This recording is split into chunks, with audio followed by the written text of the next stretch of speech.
Hey everyone, this is Sakshi and आज की video में हम डिस्कस करने वाले हैं living world, the living world के शॉर्ट नोट्स। ठीक है, क्लास 11 का चैप्टर है, आप सबको पता है। ठीक है, क्लास 11 का फर्स्ट जो चैप्टर बायोलॉजी का वो हमारा द लिविंग वर्ल्ड है। तो इसके अंदर बेसिकली इस वीडियो में हम लोग क्या कवर करने वाले हैं वो मैं आपको बता देती हूँ। इस वीडियो के अंदर हम लोग कवर करने वाले हैं उस चैप्टर के कुछ बहुत ही इम्पॉर्टेंट पॉइंट्स जो कि आप एनसीईआरटी से छोड़कर तो बिल्कुल भी नहीं जा सकते। चाहे आप सीबीएसई की प्रिपरेशन करो या फिर आप किसी भी कॉम्पिटिटिव एग्ज़ाम की प्रिपरेशन करो, नीट की या किसी भी मेडिकल एग्ज़ाम्स की। ठीक है, सो उसके अंदर आपको ये जो पॉइंट्स हैं जो एनसीईआरटी से आजकल हर एक जो भी एग्ज़ाम हो रहा है उसके अंदर एनसीईआरटी तो हमारी बाइबल की तरह है, राइट। उसमें हमें एनसीईआरटी तो पढ़ के जाना ही जाना है। ठीक है, तो ये जो पॉइंट्स है आपको इनको बिल्कुल किसी भी हालत में मिस नहीं कर सकते। ठीक है, सो हम इस वीडियो को स्टार्ट करते हैं। ठीक है, तो आइए देखते हैं। सो जैसे कि यहाँ पे हमारा फर्स्ट पॉइंट लिखा है, all living organism can grow. ये लाइन बहुत सिंपल है कि जितने भी लिविंग ऑर्गेनिजम्स होते हैं सब ग्रो कर सकते हैं। ठीक है, नेक्स्ट पॉइंट है, increase in mass and increase in number of individuals are twin characteristics of growth. मतलब कि ये जो चीज़ है कि मतलब increase in mass and increase in number of individual, ये ट्विन कैरेक्टरिस्टिक्स होती है ग्रोथ की। किस ऑर्गेनिज्म के अंदर होती है? तो ये चीज़ मेरी मिलती है इन केस ऑफ यूनिसेल्युलर। ठीक है, आप सबको पता है कि दो टाइप के ऑर्गेनिज्म हमारे होते हैं, एक होता है यूनिसेल्युलर, एक होता है मल्टी सेल्युलर, राइट। यूनी मतलब एक सेल होगा, मल्टी मतलब बहुत सारे सेल्स होंगे। सो यूनिसेल्युलर ऑर्गेनिज्म जो होते हैं उनके अंदर increase in mass and increase in numbers of individuals are the twin characteristics of the growth. Okay, next point है हमारा इन प्लांट्स, बट मल्टी के लिए दोनों चीज़ें अलग हैं। Okay, in plants this growth is continuous throughout the life span, but in animal this growth is seen only up to certain age. कि plant के अंदर जो ग्रोथ होती है, प्लांट ग्रोथ, तो वो जब तक जिंदा रहते हैं उनकी ग्रोथ चलती है। क्यों? Because they have meristems. उनकी बॉडी में मेरिस्टम्स होते हैं जो कॉन्टिन्यूसली ग्रो करते रहते हैं। उनके पास बहुत ही डिवाइडिंग की जो प्रॉपर्टी होती है वो उनके पास बहुत अच्छी खासी प्रेजेंट होती है मेरिस्टम्स के पास, राइट। नेक्स्ट है अपना, एनिमल्स में जो ग्रोथ होती है वो हमारी एक सर्टेन एज तक होती है, उसके बाद वो ग्रोथ नहीं होती। क्योंकि आपको पता है कि जो फीमेल्स होती हैं हार्मोनल की वजह से फीमेल्स के अंदर जो ग्रोथ होती है वो हमारी 18 के बाद नहीं होती और जो बॉयज़ होती हैं 21 के बाद नहीं होती।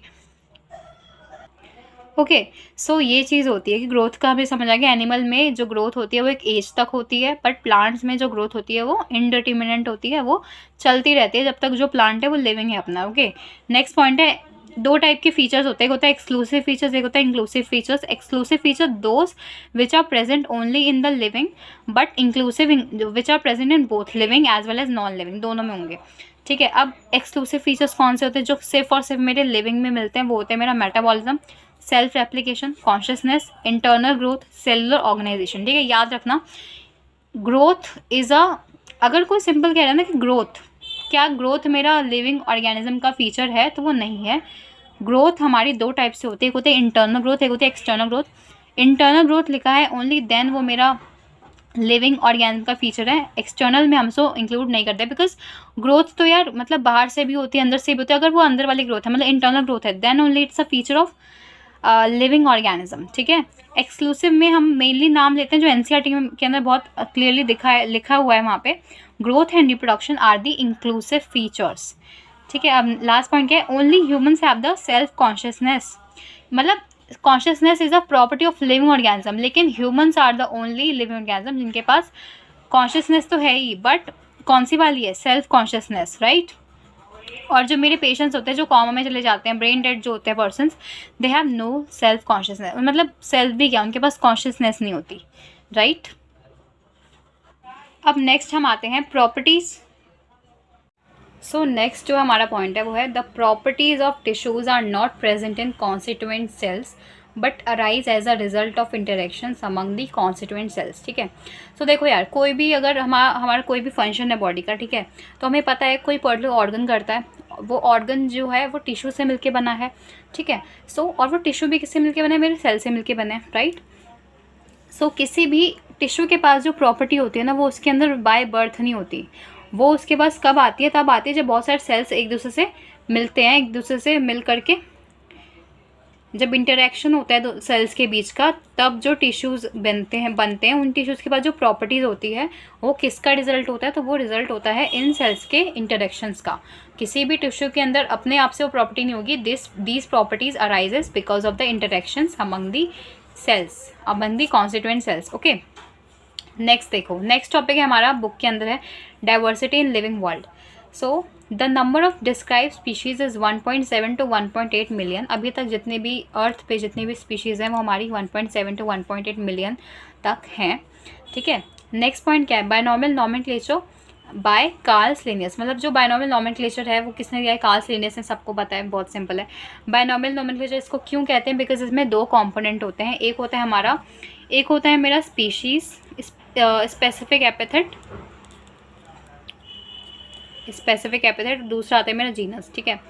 सो इसके जो फीचर्स हैं ये आप लोग देख लेना एनसीईआरटी से, मैंने यहाँ पे लिखा हुआ है कि आप लोगों को इसके जो रूल्स हैं वो बहुत इंपॉर्टेंट है, बहुत बार क्वेश्चन आता है घुमा फिरा के। वो 4 स्टेटमेंट जो बुक में दे रखे ना, वो 4 स्टेटमेंट बहुत ज़्यादा इंपॉर्टेंट है, क्योंकि क्वेश्चन वहीं से आता है उठ करके। या तो स्टेटमेंट दे देगा, आपको सिलेक्ट करना होगा कौन सा सही है, ठीक है, या फिर उसके एप्लीकेशन में बेस्ड क्वेश्चन दे देगा, ठीक है। तो वो जो रूल्स हैं वो आप लोग पढ़ लेना अच्छे से, ठीक है।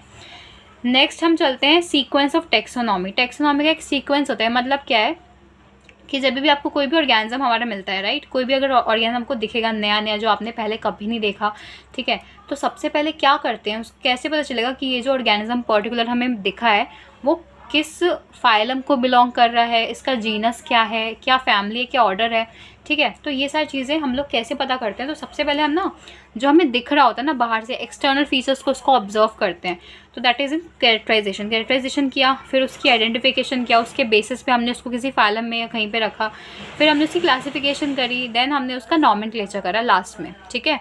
तो ये सीक्वेंस होता है जिसको आप CICN से याद रख सकते हैं। ये क्वेश्चन डायरेक्टली नीट में पूछा जाता है कि क्या सीक्वेंस होगा, तो आपको 4 दे देगा और मतलब ऑर्डर में देगा, तो आपको उसका सही ऑर्डर बताना है, ठीक है। सो फर्स्ट है मेरा characterisation, identification, classification and lastly is nomenclature, ठीक है। नेक्स्ट है हमारा, देखो, सिस्टम एंड नेचुरल, ये जो बुक है ये कार्ल लिनियस ने दी है, तो इसका भी आपको नाम याद रखना है, सिंपल सा है, कुछ नहीं, कि हमने आई गेस 8th क्लास में भी आप लोगों ने इसको पढ़ा, 8th या 10th में, मुझे एग्जैक्टली याद नहीं है, बट ये नाम पहले भी आ चुका है हमारा 11 से पहले, ठीक है।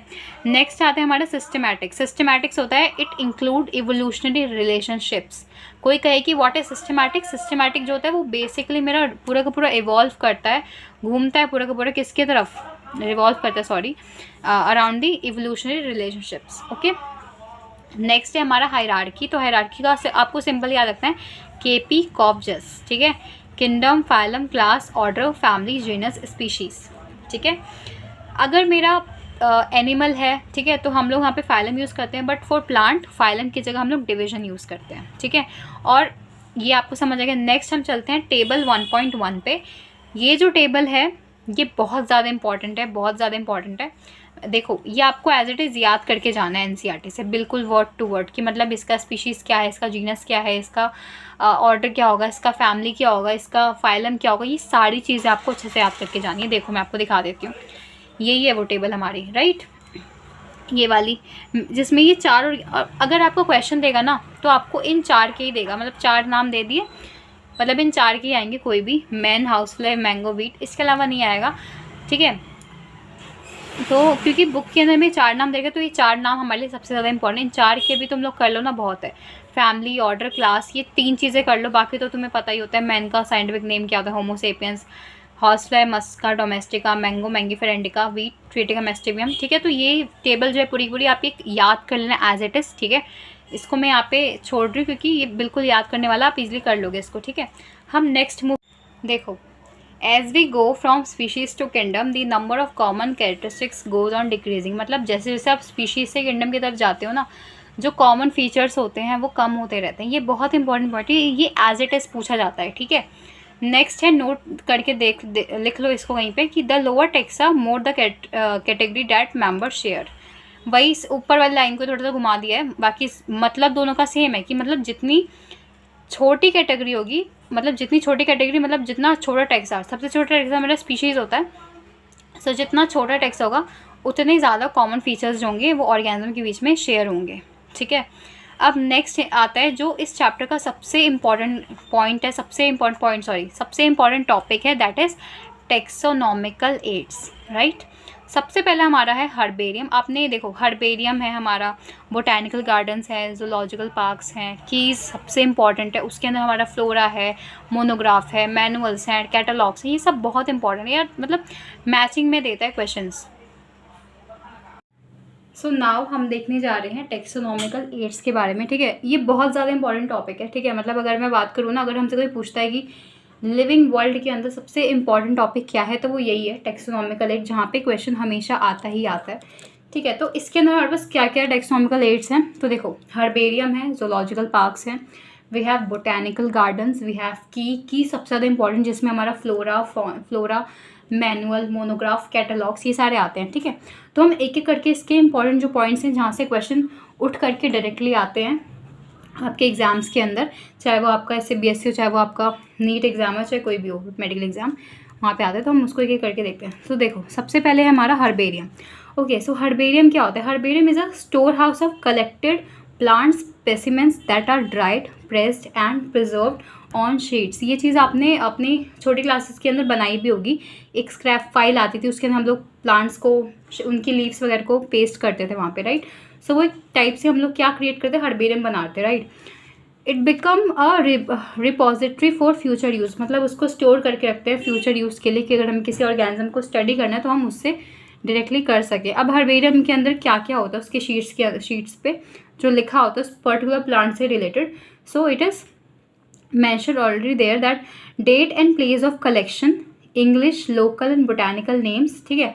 तो ये तीनों टाइप के नेम होंगे, उस प्लांट को कब कलेक्ट किया, किस डेट पे कलेक्ट किया, वो चीज़ वहाँ पे मेंशन होगी हर्बेरियम के अंदर। उस प्लांट की फैमिली होगी, उसका जिसने उसको कलेक्ट किया है, कलेक्टर नेम वहाँ पे होगा, ठीक है, सारी चीज़ें होंगी। Also it serve is a quick referral system, ठीक है। तो ये था हमारा सारे के सारे हर्बेरियम के बारे में। नेक्स्ट हम चलते हैं बोटैनिकल गार्डन्स के बारे में, ठीक है। So what are botanical garden? तो बोटैनिकल गार्डन के पास क्या होता है, they have collection of living plants for reference, मतलब वहाँ पे लिविंग प्लांट्स को रखा जाता है, ठीक है।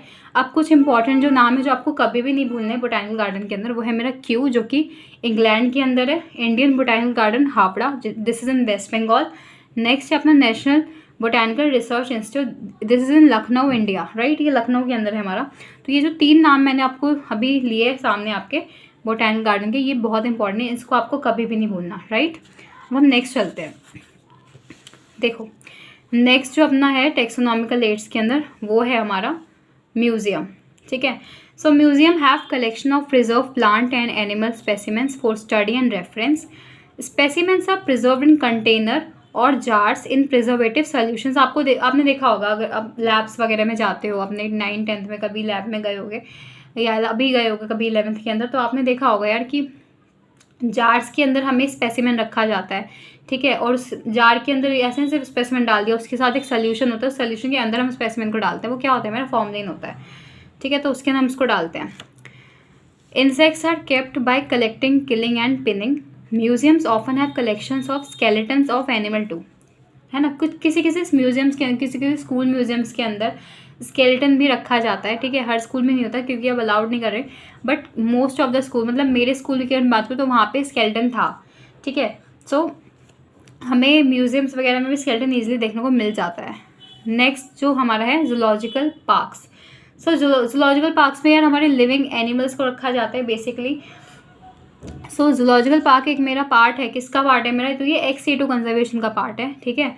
इसके अंदर हम प्लांट्स को, एनिमल्स को रखते हैं, तो उससे हमें क्या पता चलता है, हमें उनकी फूड हैबिट्स के बारे में पता चलता है, हमें उनके बिहेवियर के बारे में पता चलता है, ठीक है।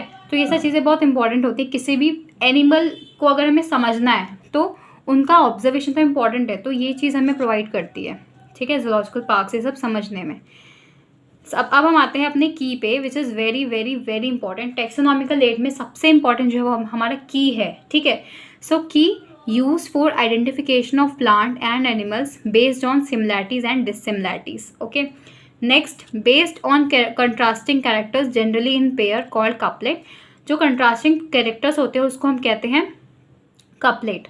और जो भी स्टेटमेंट होती है हमारी, each statement is lead, keys are analytical in nature, ठीक है। कीज़ जो होती है हमारे वो एनालिटिकल होती है नेचर के अंदर। तो ये जो 4 इंपॉर्टेंट पॉइंट जो मैंने आपको बताया की के बारे में, बहुत इंपॉर्टेंट है, ये एज इट इज़ पूछे जाते हैं, ठीक है। आप इसको अच्छे से समझ लो, ये सारा कुछ है, ठीक है। इसमें ज़्यादा कुछ रॉकेट साइंस नहीं, आपको ईजी समझ आ जाएगा, ठीक है। इसमें डायरेक्टली एनसीईआरटी लाइन उठ के आती है, ठीक है। अब हम कुछ इंपॉर्टेंट देख लेते हैं, 3 और है हमारे जो एनसीईआरटी में मेंशन कर रखे हैं, that is flora, manuals and monograph. So flora क्या होता है? फ्लोरा होता है contains the actual account of habitat and distribution of plant of a given area. अगर मैं किसी एरिया की बात कर रही हूँ तो उस एरिया में कितने प्लांट्स मिल रहे हैं, वो उनका कैसे कैसे डिस्ट्रीब्यूशन है, उनका क्या हैबिटेट है, तो वो सारा का सारा हमें फ्लोरा के अंदर मिलता है, ठीक है। मैनुअल्स, मैनुअल्स क्या होते हैं? Provide information for identification of names of species found in an area. अब एरिया के अंदर जितने भी टाइप के स्पीशीज है, चाहे वो एनिमल है, चाहे वो प्लांट है, सारी की सारी मेरी मैनुअल के अंदर आती है, ठीक है। मोनोग्राफ क्या होता है? So monograph it contains information on any one taxon. तो ये किसी भी एक पर्टिकुलर टेक्सॉन के ऊपर मोनोग्राफ इन्फॉर्मेशन कंटेन करके रखता है, ठीक है। सो गाइज दिस इज़ हमारा पूरा चैप्टर का शॉर्ट नोट मैंने आपको दिए, ठीक है। सो ये जो नोट्स हैं आप लोग एक बार अच्छे से इससे गो थ्रू करना वीडियो को, आपको हर चीज़ समझ आएगी। इस वीडियो में बेसिकली सारा कुछ जितने भी जहाँ से क्वेश्चन उठ के आते हैं ना, एनसीईआरटी के जो इंपॉर्टेंट पॉइंट्स हैं वो मैंने आपको कवर कर दिया। अगर लास्ट मिनट में आप ये भी देख के चले जाओगे तो भी इस चैप्टर से रिलेटेड तो आप अच्छे से अटेम्प्ट कर पाओगे क्वेश्चंस को। सो आज के लिए इतना ही, मिलते हैं नेक्स्ट वीडियो में।